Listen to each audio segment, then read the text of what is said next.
What it do, Fast Squad? It's your boy Lil David back with another interview. Man, I know y'all see the face in front of the camera. It's the world famous DJ Chill, of course. Shit, we about to chop it up about his background, DJing, and a few other things.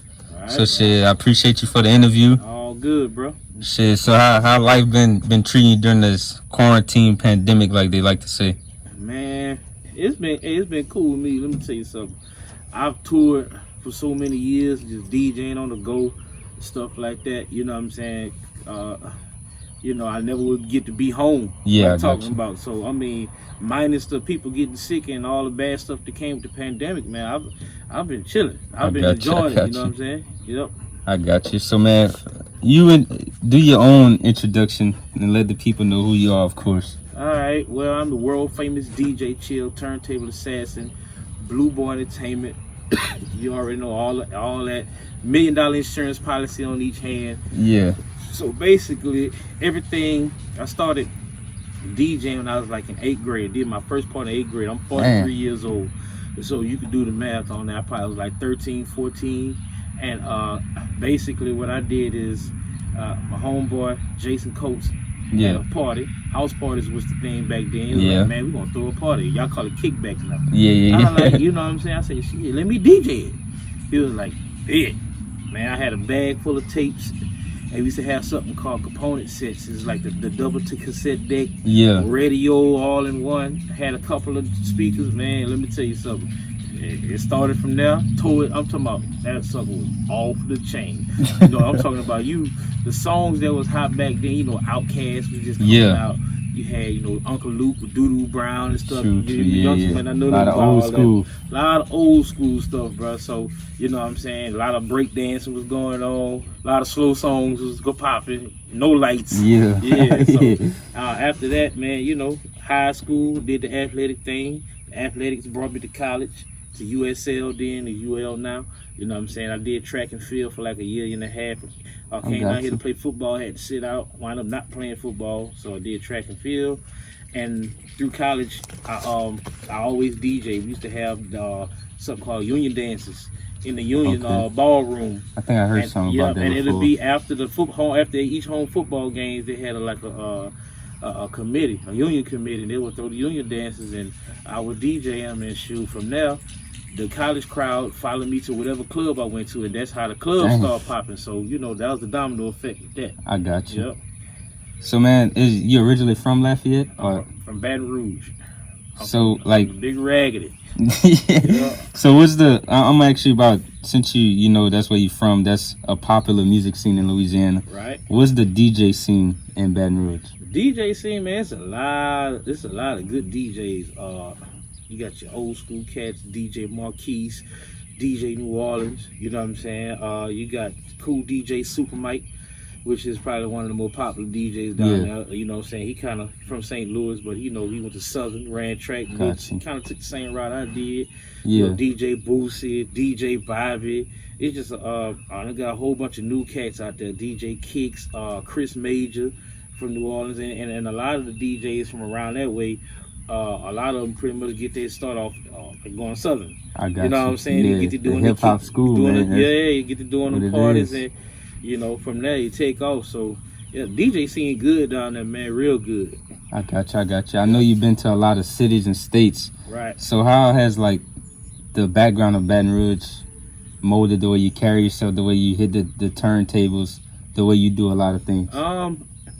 Really, bro, just one thing, just being like I've been down here in Lafayette for it'll be 25 years next year. So 24 years I've been down here. I graduated in 96. So, what I'm saying? It's like back then when I was really influenced by Baton Rouge, you know what I'm saying? I really didn't get the music influence part of Baton Rouge until I got to college, because that's when the music scene really blew up, the jig scene, when I was a nightcap. So, the poppies, the pill era. Oh, yeah, you know I what got I'm saying? you. Before then, all we had was MC Nero, guy named MC Nero.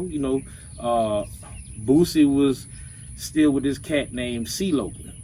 CeeLo was the first person who really blew up the Baton Rouge scene. And so when I was like to bring that up to how when I was traveling and everything and touring, is just being real vigilant, man. I would always, like, we had teen clubs back then, and so anytime I would go to a teen club, me and my homies will go out after a football game. We'll go out to this club called Illusions, and they dancing, and back then dancing on girls with the thing. I don't know what these youngsters be doing now. They bars on bars, girls on one end. It's just a whole different vibe. We would go to the club to dance on, to get with girls, dance on girls, have a good time. And while they was, doing that thing, I would be listening to the music. So, have you ever heard of a group called Partners in Crime? Made a song called Pump the Party. Old school New Orleans stuff, all that stuff was hot. So all that shit would be coming on, and I'll be like, man, the next song should be this. I'm in the middle of the club telling my homeboys, look, watch the DJ play something, and it will always be the next song. So I was destined to be a DJ even back then, man. I still do that type of stuff to this day. I got you. So, man, I know you say your first gig was like when you was in the 8th grade. So tell me, like, the progression from then to when you hit like your first time being on a stage with a maybe arena or whatever it was. Man, all that, everything I did from that first party up until the last party I just did, like you said, it's a progression. Like, learning so much. Like, I didn't have no OGs to tell me, do it like this, do it like that. I learned head first. So all the mess ups, you know what I'm saying? All the back then they would boo you. Like, you go to a club, you go somewhere and mess up, they will boo the DJ. That's you know what I'm saying? So it was, but it was just destined for it. It's just like, like I said, I was an athlete. So when I played sports, when I played football, man, I just got into this mode. And that's how I still do when I'm DJing. It's like the old people, the hype I get, some people run away from that. So from then through high school to college, up until when I started touring across the country, you know what I'm saying? It's just like, I done did everything from 5-10 people, in the club to 5-10,000, 20, 30,000 people in the arena. And let me tell you something. If you really about this music shit, ain't nothing like it when you walk up on that stage, coming from where you come from, and you finally walk up on that stage in that arena. You know what I'm saying? You hook up and you walk out there, and all eyes on you. Like, really, all eyes on you. Bro. They looking at you like who you is and what you about to do. Because being in that type of situation is different than being in a party. You see what I'm saying? And so, I feed off that crowd feedback, and from the time you play them first records, you start scratching and cutting up. You know what I'm saying? They feeding off that brain, nothing like it, dog. And you always the first one out and the last one to leave off stage. First one out, last one leave. You know what I'm saying? Because you got to, especially when you touring with an artist, you got to understand you working for that artist. So you got to be there first. You got to make sure the sound, I'm talking about way before the arena sound check. You know what I'm saying? Knowing your stuff about your sound and how your artist want his mic to sound on stage, out in the front, what you call the front house, in front of the big speakers, which out here in the crowd. Then you got the stage part where you got all the monitors and you got the side fields. So I'm saying, you got your side field, you got speakers on the side, you got speakers in the front on the stage, and then you got the house, which is, like I said, where you sitting at as a consumer, and you see all the big speakers facing you. You got to learn how to tune all that and have it right. So, it's a lot of work going into. It's more than just getting up there and playing records. You know what I'm saying? If you really want to take it to that level. Dang. So I think my first time seeing you DJ was when Boosie came home, because then you do the concert at the Cajun Dome with Kevin Gates and all that. Yeah, I was we'll just go down the line. As far as people I toured with Turk before he got locked up, and when Turk from the Hot Boys. Hot Boys, yeah. Before he got locked up, I toured with a dude named Keno, which is a super producer from Baton Rouge. Went to Southern Lab. Keno did production for Jay-Z, J. Cole. He's a producer. I toured with him when he was doing his rapping thing. On up to Hurricane Chris. That's what I did the BET Awards with, and toured with him when he had his Halle Berry song after the A-Baby joint. I toured with Kevin Gates for about 3-4 years when he first came home with the Head to My Toes Clean. First came out on up until, I think, Satellites. What do you like to say? The pretty. What he said, the prettiest nigga in a collar shirt or something like that? Yeah. I was with him doing that. I got videos of that dude in my garage. I'm showing him, you know what I'm saying? Like, before he went in, he wasn't that popular. Yeah. So he got popular when he was locked up. like it always happens. So, you know what I'm saying, as far as showmanship and how to hold a mic, shit like that. Yeah. Toured with him for 3 years. I toured with, of course, I did Boosie for 5.5 years when he first came on, up until like about 2.5, 3 years ago. I'm missing somebody. It's some other people. And then, you know, I did a lot of touring on my own just as a DJ. Of course. A lot of NFL parties, NBA parties on the West Coast. I used to travel to Oakland, San Francisco, San Jose a lot. You know what I'm saying? Back and forth from here. I used to do a lot of the after parties for the Kansas City Chiefs out there in Kansas City. You know what I'm saying? And then just, you know, East Coast shit, just everywhere, bro. Dang. Yep. Shit, that's a lot of good names, a lot of names that stand out too. Yep. So man, in your own way, how do you feel you stand out from most of the other DJs? Because I do homework. Like it's not just, and I was talking to my wife earlier, and this was what I think separates me from other DJs. Like, I did this as a living. Like, this is the only thing I was doing. It wasn't like I was working another job and just doing this on the side for some side money. This was my career. So in order for me to compete out there with the big dogs, I had to do big dog shit. So which means I always had to do my homework. I'll study the game. I didn't just, okay, this the hot song, I'm gonna play it. No, I'll be like, okay, this song is hot, so I can't play it until this such and such time, because I'm one of the DJs who won't like to play records 3-4 times a night. You know what I'm saying?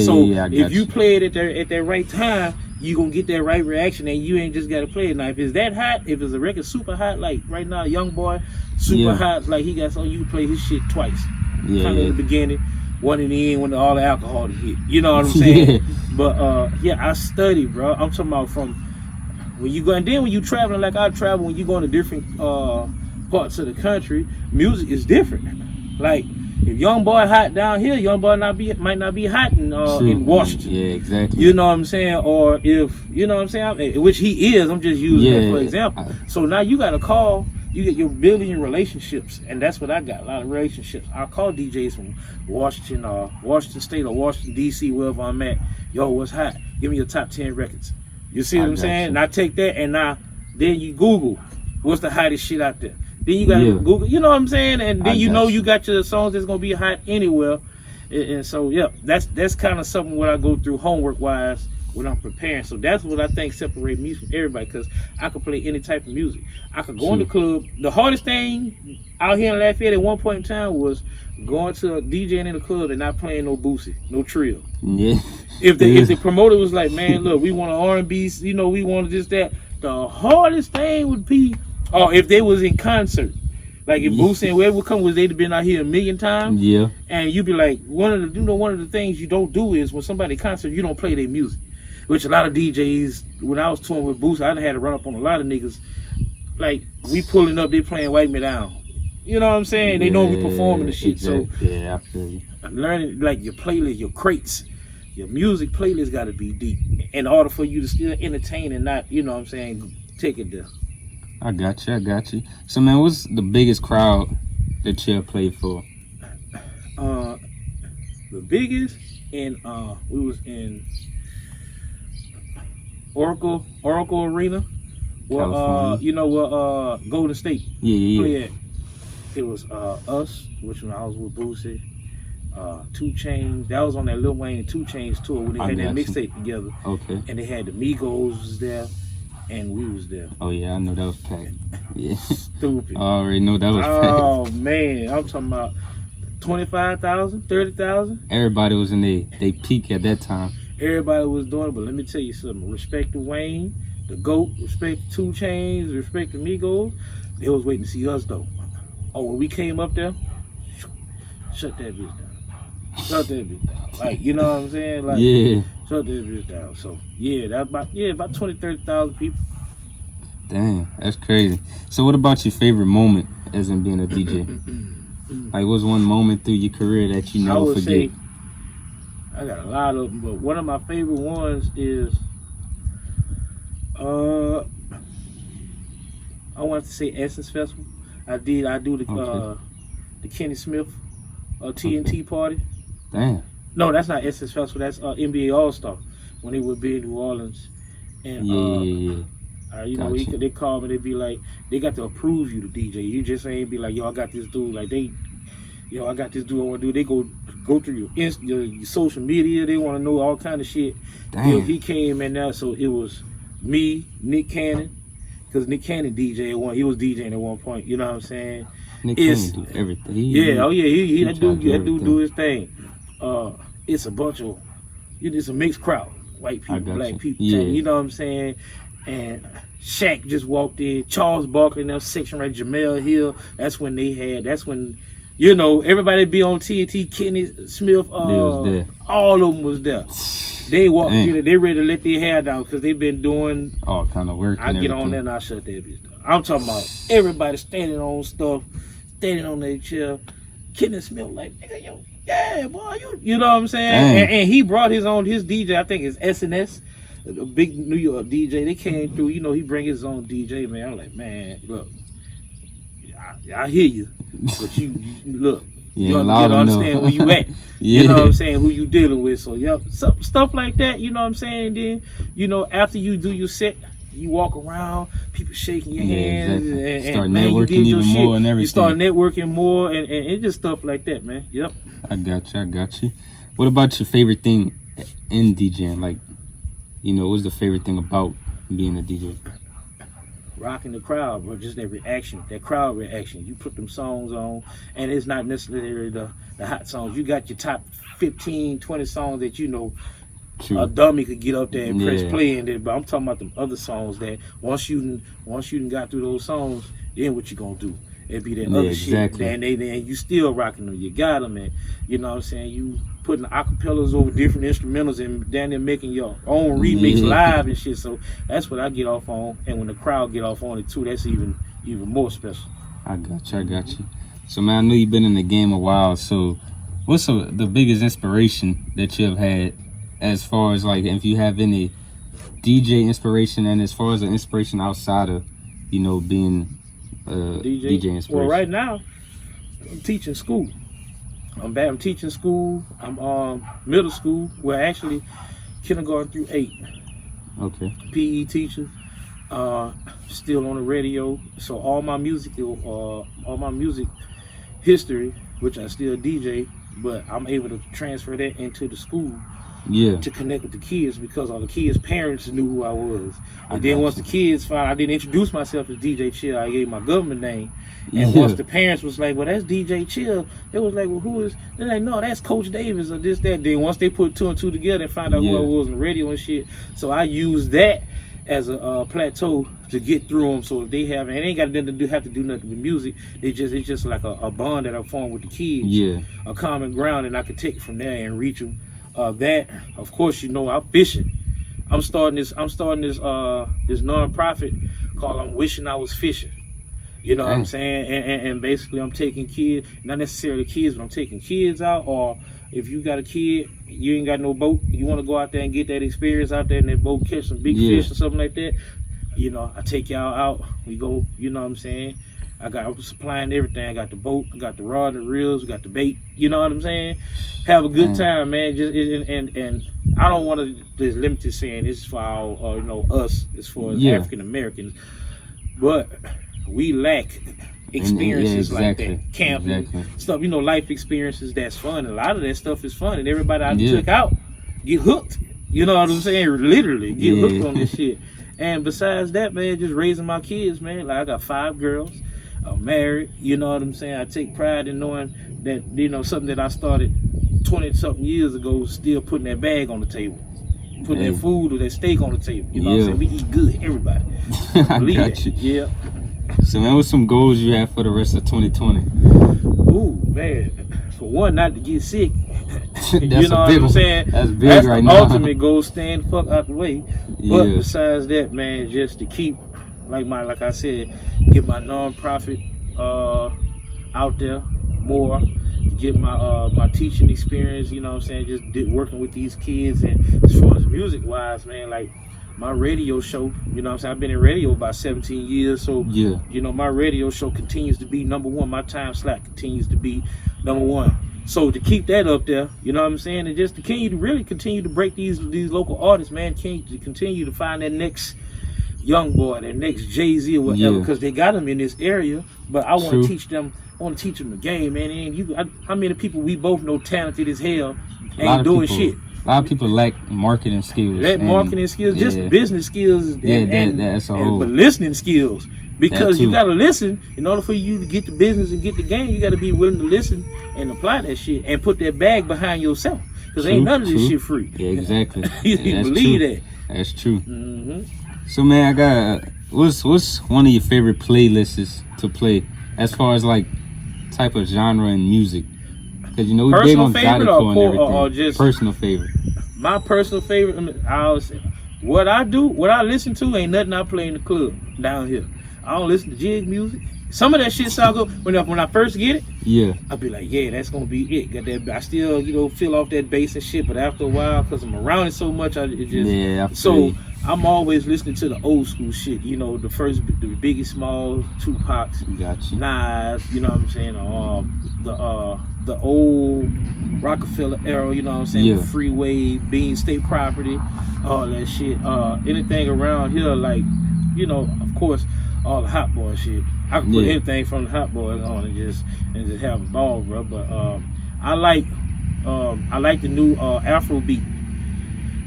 The Afro beat is the song they playing, the Don't Rush, the song. Oh yeah, Bugsy yeah. and Gotcha. I know what you're talking about. That's Afro beat, African music. They got the dude DeVito, how you ever say his name? He had a song I think called, I've seen that before. Yeah, I think I know what you're talking about. And like that and the stuff like that, bro. That's what I'm saying. Like shit like that get off in other areas. You go to Houston. True. Yeah. I ain't gotta say East Coast. Well, you go right there to Houston, to where it's more of a diverse culture. Yeah, exactly. You know, they what listen I'm saying? to that. They listen to that, and you be surprised down here. They listen to that, man. When we was doing Lux, you know what I'm saying? That was me and my homeboy Jay Lee. We used to do the Thursdays, the hookah lounge. Okay. That was our night, and I would play Afro beats, reggae, and shit, like all different type of shit. Man, they get off on that. It's just that as a DJ, you can't be scared to play shit. Yeah. You know what I'm saying? Like you. you can't get stuck into that one playlist, them 25 songs. You know, everybody will go.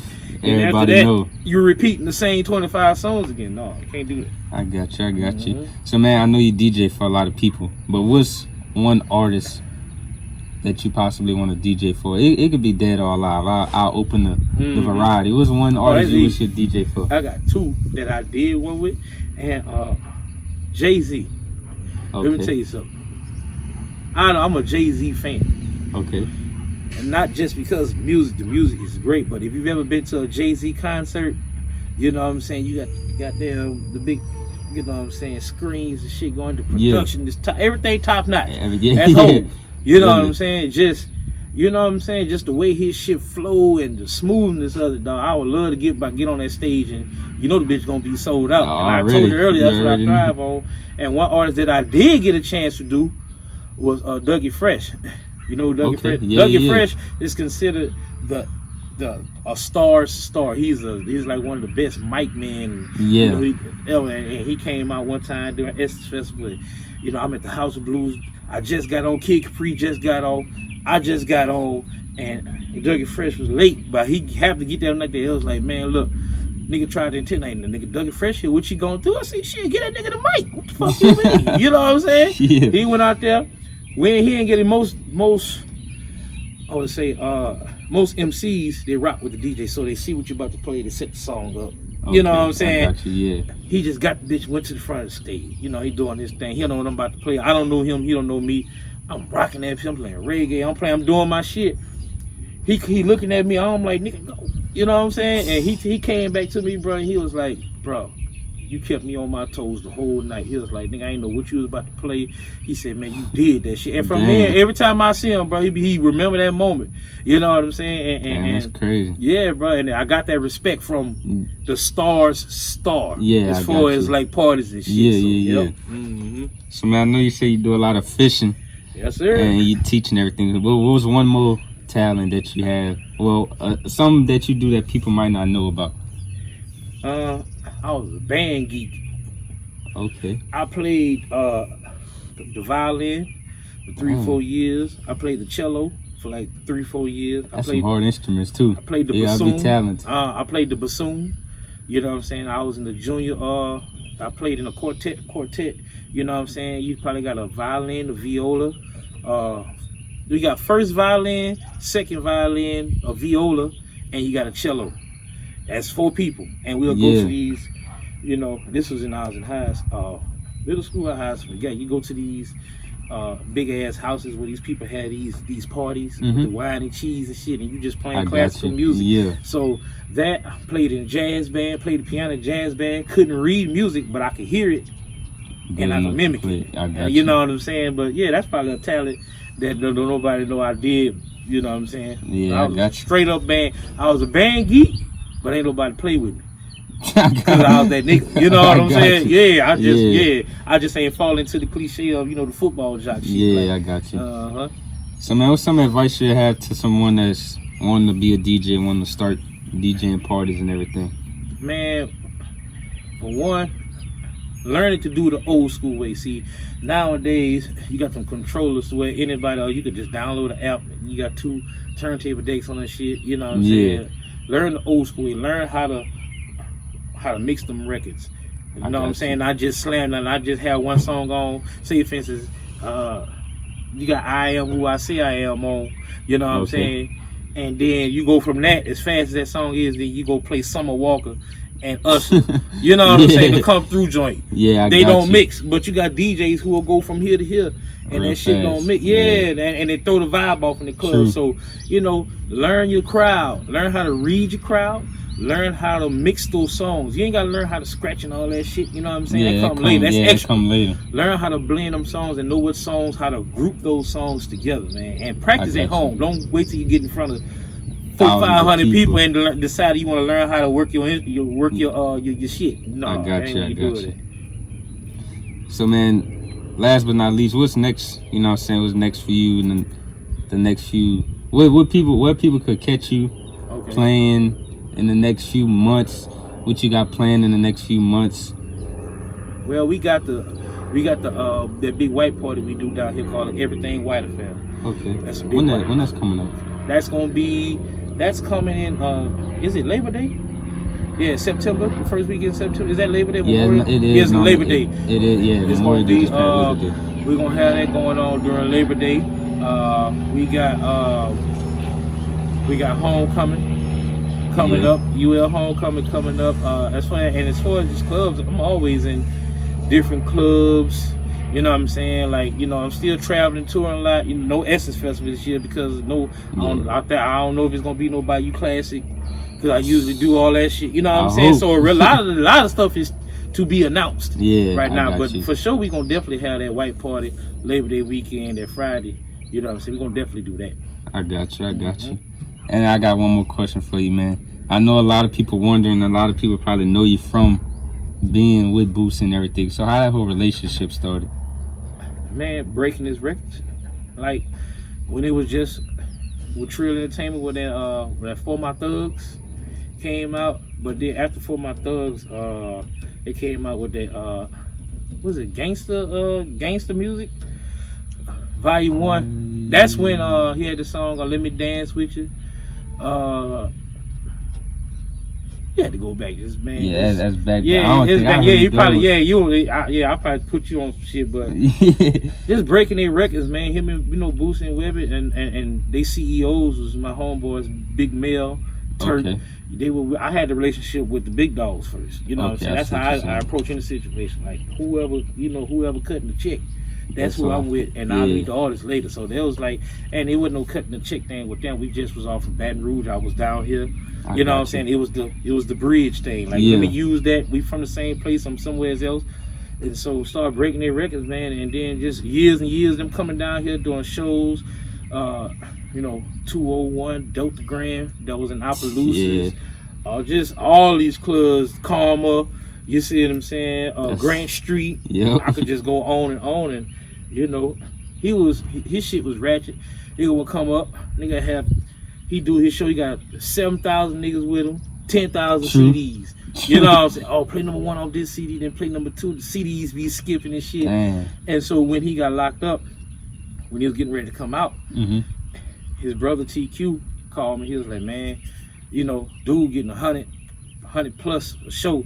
We can't be going in these arenas and these places like that, and you doing the same shit they was doing back then. It got to be more professional. So they knew that was what I like. Being a show DJ is one of my top things. And so I got you. That's when they called me, and we went from there. Relationship, man. Like I said, I ain't toured with him about 2.5 years. I still do his Boosie Bash every year. When I see him, when I see him, it's still that's family. That's my brother. That's my little brother. You know what I'm saying? Him.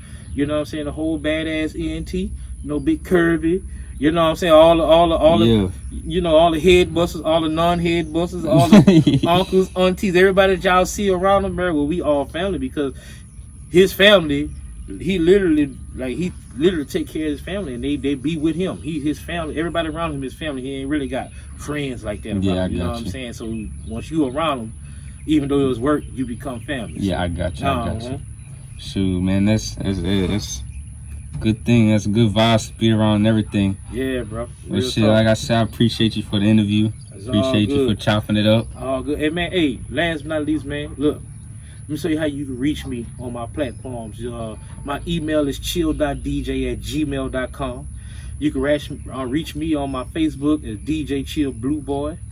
And you can reach me on my Instagram. I don't do Snapchat and all that other shit. Instagram is DJ Chill Blue Boy, and it's blue without the E because I'm a signal. So shout out to my friend, you know what I'm saying? Shout out to my Sorrows. Shout out to all the Divine Nine, you know, the AKAs, the Alphas, the Sigmas, everybody, the Qs, because I DJ parties for all of them. So we all family. Shout out to my homeboy 4Play. You know what I'm saying? Gotta shout out 4Play, having the nigga head, right? Was the creator of this interview, man. I ain't even gonna lie to you. Yeah, man. He one of the sickest. I ain't gonna lie. Shout out to my homeboy Jason Coachman. Like I said, his party was the first party I DJ'd, but he was also my bar. My head was one of the first heads he cut. So we kind of like swapped that out, you know what I'm saying? And he's still doing his thing. So shout out to my homeboy Jason Coach, Visions Barber, and all that down there in Baton Rouge, man. And that's what it is, bro. Shit, that's a bet. That's a bet. And like he just said, all his information, I will put it in the bio for y'all could contact him. I will be posting it on social media for be easier for y'all to see. So like I said, I appreciate him. Just another Fast Squad interview.